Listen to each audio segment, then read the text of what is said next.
beat 2, 3, 4. Niko, Nino, and Nelson. It's time for the handoff here on a Thursday. First off, my friend, which cup of coffee are you on? 1 or 2? This is number two. This is number two. It's been a bit of a moving morning. Always excited to be on with John, with Nino, with my folks down there in Atlanta. Just happy to be on. Cup number two. All right. So here's the handoff question for this morning. I was thumbing through some stuff, and I found this particular post from Fabrizio Romano. And it had to do after Botafogo won their title. And John Texter, the owner of Eagle Football Group for the moment, until he wants to go and buy Everton, admitted on his Instagram account that he found out about Thiago Almada as a player on the 280 character app. Bruh didn't know about him. Dude on Twitter reaches out to John Texter and says, hey, you ought to give this guy named Thiago Almada a look. So John Texter gives Thiago Almada a look, signs him from Atlanta United, and now has won a title with him at Botafogo. I ask the both of you, and since, Nino, you have been here first, I will ask you first, and then this will give Niko a chance to formulate a response as well. If you're an owner of a club, do you openly admit on your Instagram stories that you recruited because someone recommended a player on Twitter to you? I got no issues with that. I would do it. Yeah, I don't care. I gotta be honest with you, brother. I mean, if I didn't find out about the guy, maybe my scout team overlooked him. I overlooked him. Like the coach overlooked him, and then somebody on social media says, "Hey, pay attention to this guy." Hey, and it's not any guy, right? It's Romano, the guru of the transfers in the planet. So this guy might know that he got something. So yeah, I'll admit it. No problem. No issue, man. I'll do it. Libertador da America reaches out in Portuguese to John Texter and literally says there's a good player, Niko. There's a good player called Thiago Almada. I believe he's a great addition to Botafogo for the Libertadores. He's an Argentine who sets up plays, is fast, has good finishing, and can also play for the wingers. At the moment, he plays for Atlanta United. Texter responded, I'll check him out. Thanks. We've got recruiting going on via Twitter, man. Look, I think that whenever you are a person in a role that demands respect and you are representing your organization, you got to just be able to phrase things a little bit better than that. I am with Nino in the fact that, hey, you know what? Maybe it's a funny story. Maybe you just bring it out. Believe you me that anyone who doesn't take information from anywhere as a recruiter is doing themselves a disservice. There are times where you might have missed a player, and it could be a fan, it could be a reporter, it could be absolutely anybody bringing a player to your attention. And if you don't check it out, you might miss out on a player, because, I mean, that's just the way of the game. You might be a manager or a recruiter, scouter that's hyper-focused in Europe or hyper-focused in Spain or whatever it might be, and getting these sort of tips, sometimes you go check it out and you strike gold. So I don't see anything wrong with the method, but the phrasing could have been done a little bit better. I think that I would have Frenched it up a little bit in my benefit if I was in that position. If I'm an owner, it's like, instead of sitting there and saying, yeah. And so on his Instagram story, Texter says, why do I always try to be accessible? ? I was chosen, in quotation marks, for Botafogo on LinkedIn and found Thiago Almada through Twitter. What's next? So John _Texter on his Instagram stories revealed that. And I just wanted to check with my two other owners in Peru and in Seattle about what they thought about that. Nino, my friend, we'll be watching this weekend. We'll be watching later today, Moreirense and Sporting, as the fall of Sporting continues in Portugal at 3:15 Eastern time on Gold TV. Thank you, my friend. We'll catch up with you next week. All right. Always a pleasure, guys. See you. Bye-bye. All right. Bro. Yeah, there's Nino and Niko. All right. So now it's you and me. All right. I had to bring that story to the table. I saw that, and Fabrizio Romano had the screen cap of Texter on his Instagram story sitting there saying, "This is why I'm always accessible." And it ended up with the recruitment of Tiago Almada from Atlanta United for Eagle Football Group, and got him a crown at Botafogo. Hey, look, not to toot my own horn, but I've spoken to a lot of GMs, sporting directors across MLS, and they're having players that we've mentioned in conversations. And then a couple of months later, if it's not to that specific team, they're on to another team, and they end up being pretty successful. So, I mean, it does happen. I mean, we're all passionate for the game. We all watch it. We're all scouting for the next gem that's going to come out. And sometimes we have the right idea. We're all looking at the same guy, and maybe it's missed some way along the ways for some of these guys. And yeah, so I like that being accessible. I would do the same thing. I'd be more than open to anybody providing me a little bit of extra information if I was in that position. Now, again, is that the phrasing is that I have an issue with. You could just say, I got resources of all forms and shapes to do the job that I do, and whatever. But that's a little too open, too transparent for me. Yeah. So, quoting our good friend Arn Anderson, I don't want to say I told you so. I don't want to blow our own horn, but toot, toot. We are still recipients and owners of all the trophies. that is our man Arn Anderson of the four. I like it. You don't mess with Double A, the enforcer. That's what that. We got stuff to get into here. Do you want to start with the game at the end of the season, or do you want to start with the roster moves that happened that are attached to that big old coffee mug of yours that happened yesterday? Hey, you quarterback it, baby. I'm good either way. I mean, we could go chronological and start at the game and end with the moves and decisions. So yeah. All right, so let's bust it down. All right, let's talk about the last game of the end of the season here, and the fact that Ricky Puig played 30 minutes on a damaged and eventually, I guess, torn. We don't know if it was torn at the moment, but played 30 minutes on a wonky knee and still had the moment of the match that got LAG the goal that they needed to knock off Seattle. What's it been like in town since Seattle finished up on the short end of a 1-0 match that was it was nervy at points, but it was a great conference final? Yeah, definitely a disappointment in the Pacific Northwest here in Seattle. The fans believed that this could happen. Once again, they fall one game short of a final. I think that I gotta just tip the hat to Ricky. All my respect. You could see how painful it was for him. I mean, I rewatched the game. He's hopping on one leg. He's walking around. You could see it. You can see it's bothering him. And it seems that all he wants to do is leave the game once he makes something happen. A goal, a pass. He has a shot blocked. You can see the frustration. There's a point where I think it's Painful that has it on the left, and he is kind of in an open space in between the lines. He wants the ball. He doesn't get it. He grabs his head. It's like he was so frustrated with not being able to influence the game before he has to go, because he knows that knee is either out or going out. So I applaud him. I applaud him because he makes that goal happen.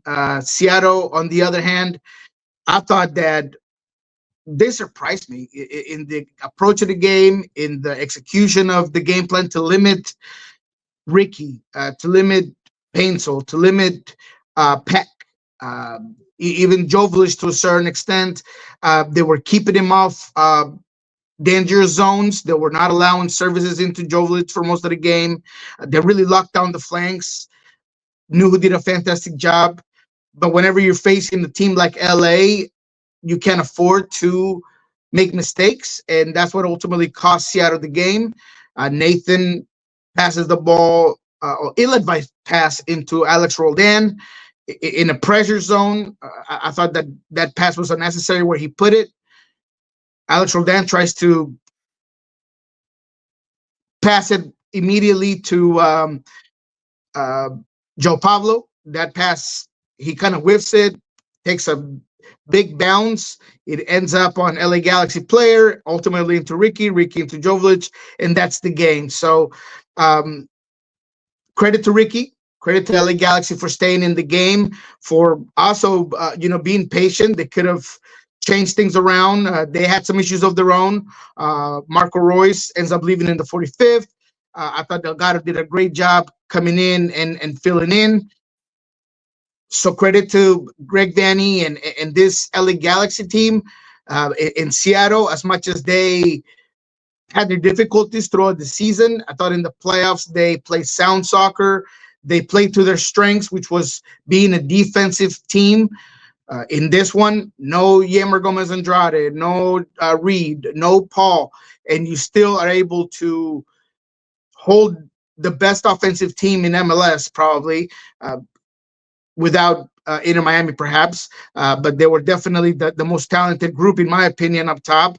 And you were able to do that with some absences. So I've been pretty hard on this team, on Brand Smetzer.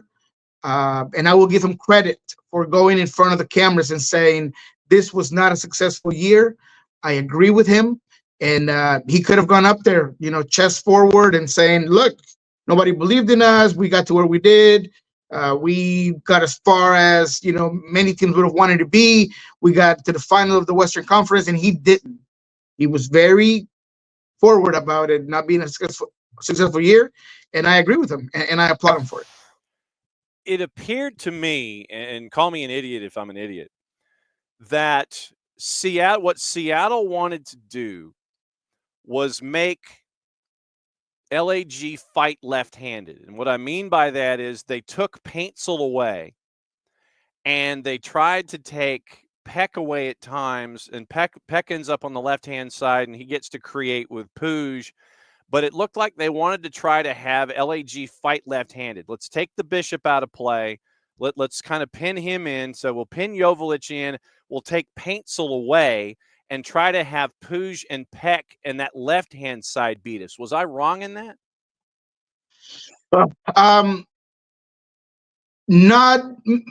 Yes, but more in the design of, I know I have my best one-on-one defender on the left. So if I'm going to get stuck in a moment where there is a transition moment and there is an opening, I'm going to have my best defender take you down. I'm going to provide more help on the right side where Alex Roldan is not as defensively sound as Nuhu is.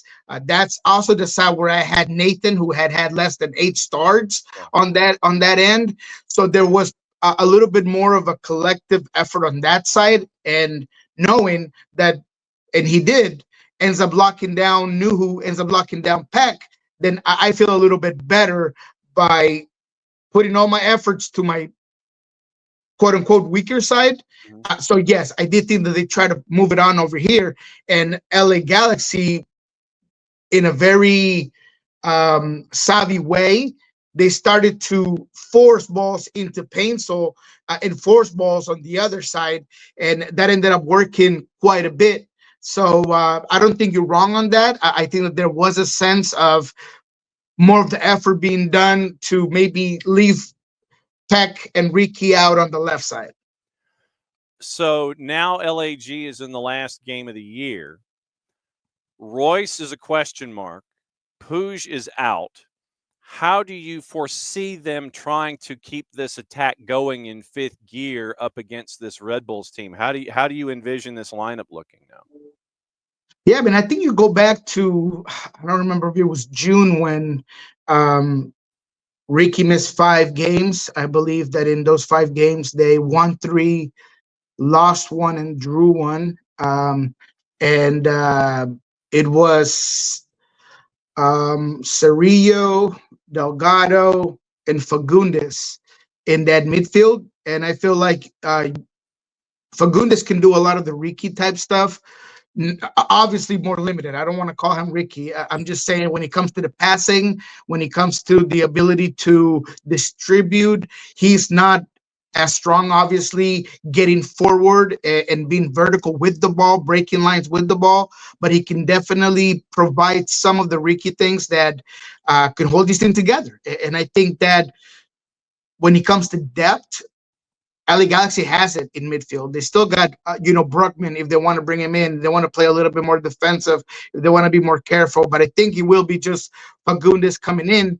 And Delgado came in for Royce in the last game. And I thought LA Galaxy looked better with Delgado on the pitch. So I'm thinking that it's going to be a very easy transition. It's going to be exactly the same thing that you saw in the second half against the Sounders, plus Fagundes for Ricky. All right. So then out of the Eastern Conference, it's Red Bull. And everybody sits there and they look at the idea of, oh, well, they're a low seed, the lowest seed ever to make it to MLS Cup out of the Eastern Conference. But they're not that seed. You know the difference in Red Bulls. Red Bulls are not that seed. With a healthy Emil Forsberg versus a not healthy Emil Forsberg, you see the difference between them being who they are and who they ended up being with look, they ain't no 7 seed. I'll tell you that right now. But you see the difference in Red Bulls and Sandro Schwartz with Emil Forsberg in that lineup. Yeah, and I think you saw it early in the season when this team did had all their tools and they were all in form, and they go on a bit of a run, and you see a lot of the Red Bull pressure and a lot of the secondary balls, the duels, and everything that you're seeing success of this team throughout the playoffs. So I agree with you. I don't think that they were a 7 seed, but the circumstances of the season led them to lose a lot of games, lose a lot of momentum. And you and I both know that inertia is a big thing when it comes to MLS, is a big thing when it comes to getting into the playoffs. They were able to regain that, and now you see that maybe that played into their own advantage as well, because you have teams going into a 3-game series or a 1-game playoff scenario with a team that you're kind of underestimating because of their seeding, because of the boring way they play, or whatever it might be. They're going to allow us the ball, and then all of a sudden being very good about what they do. And that's what you've heard me say 1,000 times. Identity is a key component to winning games, and that's what they have, is an identity. They all know exactly what they're playing for. Everybody is giving you ultimate effort, and when you get that guy with the magic feet, the guy that can change it all up in Emil Forsberg, it just amplifies everything around you, and that's why you have them where they are. I thought that Orlando City, they kind of shot themselves in the foot, not being able to finish the moments they created, because Red Bulls is a team that you cannot allow to stay in the game. You cannot allow them to just settle into the game. You got to be able to take away those moments and make them pay, and they weren't able to do that. Facundo Torres had a clear shot. I think it was poorly placed. Mm-hmm. Cornell, great save, whatever you might want to say, but there were 1,000. There were at least 3 more ways that Facundo Torres could approach that shot, pass it, or whatever it was, to make it a more optimal decision, and he didn't. So credit to Red Bulls. I think they're going to make it difficult for LAG, but credit to Schwartz. This midfield, I mean, when I looked at the injury report and I saw that Carvalho was not going to be in, I was like, oh, that's a tough one. Hey, Stroud came in, did a fantastic job. Edelman has been great all season, or at least to close the season, and they did great. Juice boxes have LAG at a -119. That has been trickling back toward even money as the week has gone along. 90-minute draws, a +279 in the composite, courtesy of our friends at Odds Portal. Red Bulls are a +286. What do you think? Ooh. That's a tough one, man. I'm just gonna. If you're saying tough, that means to me you're looking at a number. You're looking at totals. You're not looking at anything else. Yeah, maybe totals would be the way to go in this one.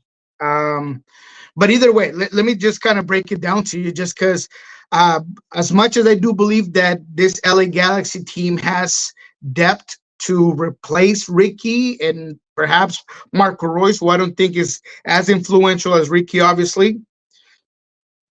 It does change their game. It does make it a little bit slower. It does make it a little bit more predictable, if you will, because the things that Ricky's willing to do, no one in that team is willing to do. And even if Fagundes is a good passer, he doesn't have the same passing ability to put balls in between lines and through balls that Ricky does. And all Red Bulls needs is one time where you are doubting yourself on a pass, that you don't put enough pace on a pass, that you're coming and building out of the back and you give him an opportunity. So I honestly have a hard time. I think that LAG will pull it off ultimately. And I don't think the margins are very high in this one. I think that it shouldn't surprise anybody if Red Bulls, that has taken out Columbus, that has taken out Orlando, that has, continued to get clean sheets on their way to the final, beats this LAG team. But I'm going to take LAG. But what are the numbers in terms of the scoring? 3.5 is a plus 165 for the over. 4.5 is a plus 376. No. I think 3.5 is the play here. I think you're looking at probably if it's 90 minutes. Well, let's go backward. 3 is where it changes from minus to plus. 3 is a plus 112. So if you think it's 2-1, you can get a little bit added to your pocketbook if you go at a plus 112 on the over at 3.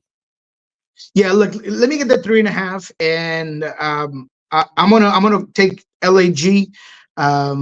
Ultimately, I feel like there were moments where Angulo and Facu Torres had the opportunities to exploit when the Red Bulls were very high in their lines doing that pressing, and they were unable to capitalize, whether it was a poor movement by Ojeda or a bad touch by Torres or Ramiro Enrique that did not have a good game at all. You cannot do it against LAG. And Joveljic is an assassin. And the face he put when he scores, no reaction, just angry at the camera. He's trying to show you, man, that he's disrespected. That everybody talks about triple Ps, that everybody talks about Royce and whoever you want. And nobody talks about Joveljic, but that's a bad, bad man. I mean, that is the face of an assassin, and he's ready to just take you out. I think he's going to be big in the final. I thought he was a determining factor in this game against Seattle. So give me LAG, and I'll take the 3.5. All right. Now, the roster news that I wanted to get into from yesterday involves the team that you cover on a daily basis. And it was a big part of the discussion we had in hour number 1 about an individual in particular. Raul Ruidíaz out of contract, leaving Seattle after 7 seasons. That opens up a DP slot in Seattle. So he departs as their all-time leading scorer across all comps, 2 titles, MLS Cup, and the Triple C back in 22. In talks was João Paulo and Albert Rusnak. JP has played in over 100 matches. Rusnak, a DP, second leading scorer in 24 with 10 goals and 16 assists. So you get to the Western Conference Final. You now wonder what Craig Weibel has up his sleeve. Options exercised. Baker Whiting, Bell, Castro, Chu, Rodriguez, Rothrock. Declined Kitahara, Nathan, Dylan Tevez. Ruidíaz out of contract in discussions, JP and Rusnak. And the question that we brought to the floor is the Niko Ladero-esque question involving Raul Ruidíaz this time. Would someone who made $2 million base and 2.7 this past season think of themselves as a TAM player who comes in, has to be that microwave? You come in, I need instant impact. You don't have to start every match for me. You maybe start 50% of them. You're in multiple competitions. I know you'll showcase in certain points, but you ain't going to be making $2 million or 2.7. You might be making the Ladero money of $800,000 that he did this year for the purple team. What do you think is going to go on now with Raul Ruidíaz now that he gets to go and pursue his own future someplace else? Look, I'd like to start by saying that it has been an absolute privilege to cover the franchise best striker of all time. No doubt in my mind, at least to me, in my opinion, take it for what you will. Goals per minute tells you everything you need to know about how good he's been for this squad. From breaking the news, the transfer news here in Seattle about his signing, all the way to the last game, has been a real learning experience in the way a certain player can be little misunderstood, but that has all the quality in the world. So when it comes to his potential future, I will say that there is a lot of interest, and I kind of saw it when it comes to money. Yes, he's not going to get a DP contract here in MLS. He'll be a high-level camp player. I wouldn't put it past him to even get a little bit more than Niko, just because of the position that he plays in, where maybe there's a little bit more belief that you can revive him in a Joseph Martinez sort of way.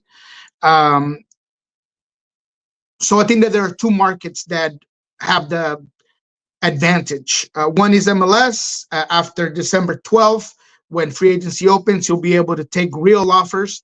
I've mentioned already twice, there's at least two teams interested. There seems to be a couple more they've added since last time we spoke. So there is a few teams that are willing to take a gamble on a former elite striker in MLS. The other is Liga MX, and Liga MX has turned into, it's kind of funny because they used to call MLS the retirement league. Yeah. And now if you've been in MLS and you haven't had a good season, or you want to take a second chance of your career, you go down to Mexico. I mean, you have Luis Amarilla down there. You had Aquiloba. You have Francisco Calvo. Just yesterday, if I'm not mistaken, Dahome was presented at Santos. So you got all these MLS players that get, if not similar money, maybe even more money than they would have here, because they're a new commodity in Liga MX. So I think those are the two markets where Raul Ruidíaz would go to. And maybe Nino is going to have a heartbreak here, but I think Universitario would be a very last resort. I think all of the circus that media created with some false reporting that he was going to be at Universitario last summer hurt the whole process. It hurt even Raul Ruidíaz's decision making. And I just think that those two markets, MLS and MX, is where Raul Ruidíaz will end up ultimately. Is he at a point in his career where he will take the 1 year and we'll go ahead and see what happens, and I'll go ahead and I'll do the prove it to you 1 year deal? Or does he want security and want the 1+ option, 2+ option, 2 years solid? Where is he in his career, do you think? That's a great question. It's actually, he wants that 2-year contract. And New England Revolution was interested in him during the summer, and I'm told that he was looking for a 2-year deal. And between a whole bunch of things that happened, they weren't able to make the deal happen. So can New England be also another team that is interested in him and is willing to give him a 2-year deal at this point in time that maybe they weren't ready to do in the summer? We'll see. But yes, definitely looking for at least a 2-year deal. That's what I'm hearing. That's what most players are. Joao Paulo's situation is very similar. He is right now, I'm told, 50-50 whether he'll come back to Seattle or not. It was a lot less a few days ago. He was ultimately going to be leaving, but now they're in negotiations with the club. I broke this before the press release from the team, that he was negotiating with the team.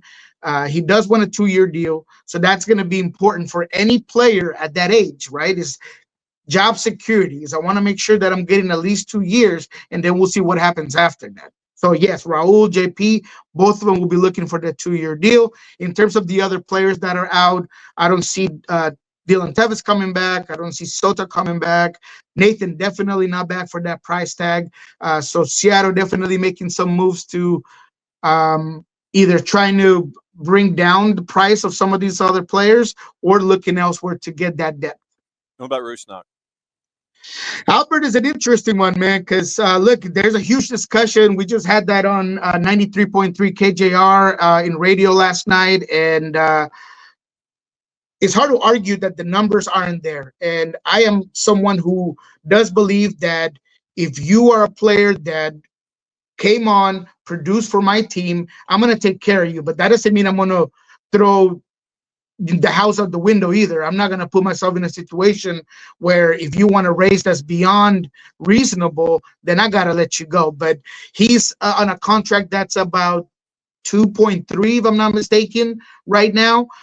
How much is that raise that you're asking for? So I think Albert Rusnak, and the reason why they're negotiating is because he does want more money. I would put the cap at 2.6. I would not go beyond that. I do believe that he is worth the DP spot. People have been on my mentions and said, hey, he's not worth the DP, all of these things. Maybe he isn't the best DP, but he does give you continuity. And he has proven to you that he can assist, that he can score, maybe with a better surrounding team, that co-stellar group around him, he might be even better.